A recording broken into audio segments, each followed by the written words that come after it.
Hello student, this is आकाश शर्मा और maths में आपका टॉपिक चलेगा आज रचनाएं। रचनाएं क्या होती हैं, किस प्रकार ये बनती हैं और इसमें किस प्रकार के कॉन्सेप्ट्स का यूज़ किया जाता है, वो इस कक्षा में आज हम पढ़ेंगे। तो इसमें आधारभूत संरचनाएं क्या होती हैं, आइए पढ़ते हैं आपकी क्लास में। आधारभूत संरचनाएं क्या होगी? आधारभूत संरचनाएं। इस अध्याय में पटरी और प्रकार की सहायता से कुछ आधारभूत रचनाएं करेंगे, जैसे दिए गए कोण का समद्विभाजन करना, दिए गए रेखाखंड पर समद्विभाजक की रचना तथा त्रिभुजों की रचना करना आदि शामिल है। अब देखिए इसमें क्या दिया गया है कि रचना की आदि शामिल है। तो किस प्रकार आधारभूत संरचनाएं आपकी होती हैं कि पटरी और प्रकार की सहायता से आप उनको बना सकते हैं, और इसमें एक कोण का समद्विभाजन करना और रेखाखंड का समद्विभाजन करना, रचना करना। तो कोई भी त्रिभुज की आप रचना करेंगे, जैसे आपने एक रेखा खींची, जैसे आपने एक ए बी और सी एक त्रिभुज लिया है। अब देखिए यहाँ पर आप एक त्रिभुज ये वाला ले सकते हैं, ये समकोण त्रिभुज आ जाएगा आपका, जिसमें एक कोण क्या होगा आपका 90 डिग्री का होगा, और इसी प्रकार इसको भी हम ABC नाम दे सकते हैं। तो रचना किस प्रकार होंगी, आधारभूत रचनाओं को हम किस प्रकार एक्सप्लेन कर सकते हैं अपने क्वेश्चन में, इस कक्षा में इस चीज़ के बारे में आज हम पढ़ेंगे। आइए देखते हैं। अब 11.1 में दिया गया है, एक दिए हुए कोण के समद्विभाजक की रचना करना। एक कोण ABC दिया है, हम इसके समद्विभाजक की रचना करना चाहते हैं। अब रचना के चरण क्या हैं? अब देखिए आपको प्रकार और पटरी की सहायता से हम इसको करेंगे। अब B को केंद्र मानकर, अब देखिए B को हमने केंद्र माना, यहाँ पर क्या आ गया? केंद्र। तथा कोई त्रिज्या लेकर एक चाप लगाइए। अब एक त्रिज्या लेकर, यहाँ पर एक त्रिज्या हमने ली है और ये हमने क्या लगा दी? चाप लगा दी।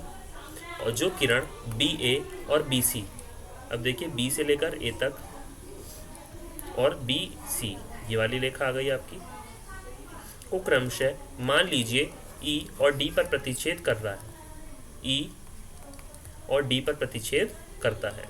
देखिए आकृति 11.1 में आप देखेंगे, पुनः D और E को केंद्र मानकर 1/2 DE से बड़ी त्रिज्या लेकर चाप लगाइए, जो मान लीजिए एक दूसरे को F पर प्रतिच्छेद करते हैं। इस पर प्रतिच्छेद करते हैं F पर। तो इस प्रकार आपके आ गई है, और यहाँ से ये कट लग गया और एक रेखा आपकी F आ गई है। ये आपका A पॉइंट है, ये आपका C पॉइंट आ गया यहाँ पर। ये बात क्लियर हो गई। अब इस प्रकार लगाए कि F पर प्रतिच्छेद करें, तो वो हमने ऐसे प्रकार की चाप लगाई है, यहाँ से लेके ये इस प्रकार हम चाप लगा देते हैं, और फिर हमने यहाँ प्रकार रखा, यहाँ चाप लगाई, यहाँ प्रकार रखा, यहाँ चाप लगाई। अब देखिए किरण BF खींचिए, B से लेकर F तक हमने खींच दी। अब जहाँ किरण BF कोण ABC का एक अभिष्ट समद्विभाजक है, अब ABC आपको दिख रहा होगा, ABC, आप इसको मिला भी सकते हैं इस प्रकार। इसको जो समद्विभाजक पार्ट्स में डिवाइड करना, क्या पार्ट्स में डिवाइड करना, तो दो पार्ट्स में डिवाइड कर दिया, समद्विभाजित कर दिया, तो हमारा ABC को BF कोण हमारा समद्विभाजित करता है। अब देखिए नेक्स्ट, आइए हम देखें कि इस विधि से कोण समद्विभाजक किस प्रकार हुआ है। अब देखिए किस प्रकार हुआ है। अब DF को EF को मिलाइए, DF और EF को हमने मिला दिया, को मिलाइए, तो आपका क्या बनेगा? त्रिभुज BEF और BDF में आप देखेंगे DE और BD एक ही चाप की त्रिज्या है। अब EF और DF समान त्रिज्या वाले चाप। अब BF इजिकल टू BF क्या हो गया? उभयनिष्ठ आ गया आपका। क्या आ गया? उभयनिष्ठ आपका बराबर आ गया। अब त्रिभुज BEF बराबर है और समरूप है त्रिभुज BDEF के, तो क्या हो गया? इससे हमें क्या प्राप्त हुआ? EDF equal to DBF। ये बात आपकी क्लियर हुई। तो हमारा क्या हो गया? सर्वांग समता के नियम से कि BEF आपका बराबर हो गया BDF का। दो त्रिभुज आपके इस प्रकार ये बराबर हो गए। यहाँ से ये B माना था आपने, ये A, और ये आपने F पॉइंट माना है, और ये आ गया आपका E। तो आप देखिए BEF ये वाला त्रिभुज जो चाप लगी हुई है आपकी, और BDF ये आपने ये वाला पॉइंट मान लेंगे, यहाँ इन पॉइंटों को हम मान लेंगे जो चाप लगी हुई है। तो E B F equal to D B F. अब देखिए डी कहाँ आपको दिया गया है, इसमें देखते हैं आपको डी पॉइंट, ये ई पॉइंट और ये आपको ई पॉइंट दिया गया है। तो यहाँ हम इसको क्या मानेंगे, ये तो हमारा है सी, ये आ गया आपका ई और ये आ गया डी।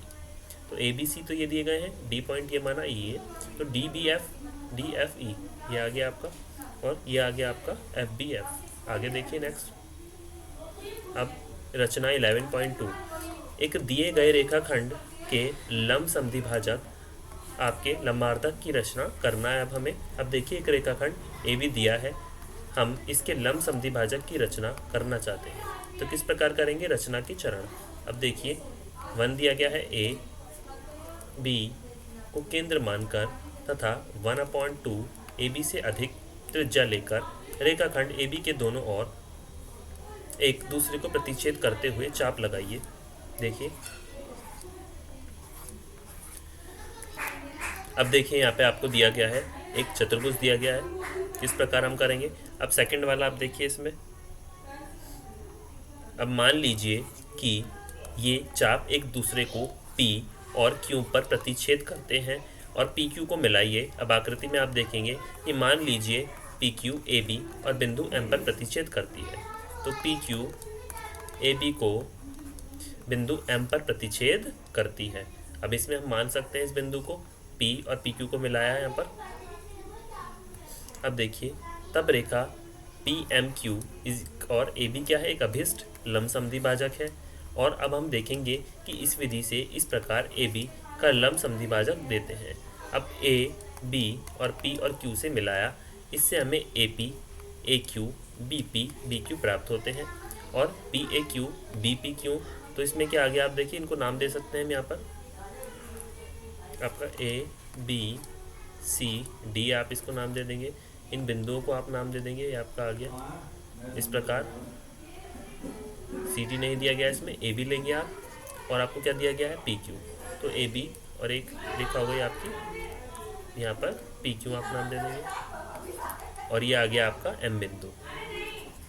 इस प्रकार हमने इसको लिया है। अब नेक्स्ट देखिए, और हम क्या करेंगे आगे, ए बी बराबर बी पी समान त्रिज्या वाले चाप, और ए क्यू बराबर बी क्यू समान त्रिज्या वाले चाप। अब पी क्यू बराबर क्या आ गया, पी क्यू, या क्या हो गया आपका उभयनिष्ठ हो गया, क्या हो गया उभयनिष्ठ। अब देखिए त्रिभुज पी ए क्यू बराबर है त्रिभुज पी बी क्यू के सर्वांग समता साइड एंगल साइड के नियम से, ये बराबर भी हो गया आपका और ये समरूप भी हो गया। अब देखिए त्रिभुज ए पी एम बराबर है त्रिभुज बी पी एम के। ये बात आपकी क्या हो गई, क्लियर हो गई कि ए पी एम बराबर है बी पी एम के, अच्छे से क्लियर हो गई। अब नेक्स्ट देखिए, अब देखिए त्रिभुज पी एम ए तथा पी एम बी में ए पी बराबर क्या है बी पी, पहले की तरह आपको दिया गया है, और पी एम बराबर पी एम क्या है उभयनिष्ठ है आपका। अब ए पी एम त्रिभुज बी पी एम के क्या है बराबर है, और ऊपर सिद्ध किया जा चुका है कि आपका देखिए इस प्रकार दिया गया था ए बी पी क्यू, और ये आपने माना था अब देखिए आपको दिया गया है सी पी एम टी में कि ए पी एम क्या है, ये इस प्रकार हम बनाएंगे। अब देखिए आपको ये दिया गया ए बी, ये क्या दिया है पी क्यू, और ये क्या आ गया आपका एम बिंदु। अब नीचे देखिए, अब त्रिभुज इस प्रकार दिया गया था यहाँ पे आपका कि पी एम ए, और ये क्या आ गया पी एम बी, और एस ए एस क्या हो गया सर्वांग समता के आपके नियम से। अब देखिए ए एम और बी एम, और ये क्या गया पी एम ए और P M B, A M बराबर बी एम, और त्रिभुज पी एम ए बराबर क्या आ गया पी एम बी के, ये आ गया P M A plus P M B क्या आ गया 180 डिग्री, रैखिक युग्म प्लस अभिग्रहित क्या आ गया अभिग्रह। अब हम पाते हैं कि पी एम ए बराबर है पी एम बी के 90 डिग्री, तो त्रिभुज पी एम ए बराबर है त्रिभुज पी एम बी के क्या आ गया 90 डिग्री। अब पी एम अर्थात पी एम क्यू रेखाखंड ए बी का एक लंब समद्विभाजक है। ये बात आपके क्लियर हो गई, अच्छे समझ में आ गई। अब देखिए आपको दिया गया है रचना 11.3, एक दी गई किरण के प्रारंभिक बिंदु पर 60 डिग्री के एक कोण की रचना करना। अब देखिए, आइए हम प्रारंभिक बिंदु ए वाली किरण ए बी लें। देखिए आकृति में, अब हम एक किरण ए सी की रचना करना चाहते हैं जिससे कि सी ए बी क्या आ गया 60 डिग्री। इसको करने की एक विधि नीचे दी गई है। क्या है?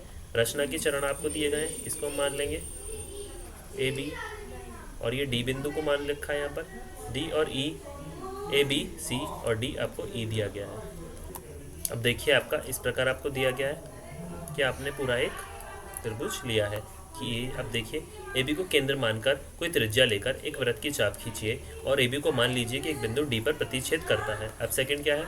डी को केंद्र मानकर उसी त्रिज्या जो पहले ली गई है उसे एक छाप खींचिए और चरण एक में खींचे गए चाप को त्रिभुज के ई पर प्रतिच्छेद करता है। अब ई से जाने वाली किरण ए सी खींचिए। अब देखिए सी ए बी क्या है? 60 डिग्री का एक अभिष्ट कोण है। क्या है? एक अभिष्ट कोण है। और आइए हम देखते हैं कि इस विधि में 60 कोण कैसे देती है, और डी ई को मिलाइए। तो हमने डी ई को हमने क्या कर दिया? मिला दिया। अब देखिए ए ई बराबर है ए डी के, बराबर है डी ई के, रचना के चरण से। अब देखिए त्रिभुज ई ए डी एक क्या है? समबाहु त्रिभुज है। क्या है? एक समबाहु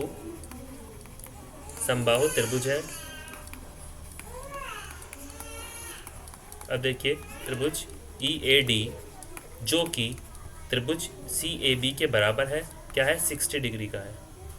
डी जो कि त्रिभुज सी ए बी के बराबर है। क्या है? 60 डिग्री का है।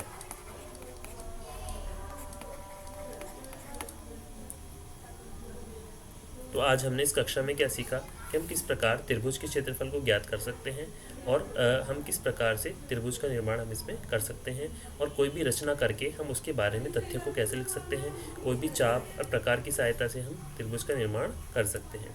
तो हम कैसे बनाएंगे कि हमने त्रिभुज, जैसे यहाँ पर हम ए बी लेंगे, यहाँ हमने एक चाप लगाया और ये चाप इसको क्या कर रहा है? दो भाग में, 2 पार्ट्स में डिवाइड। तो क्या बोलेंगे इसको? समद्विभाजित।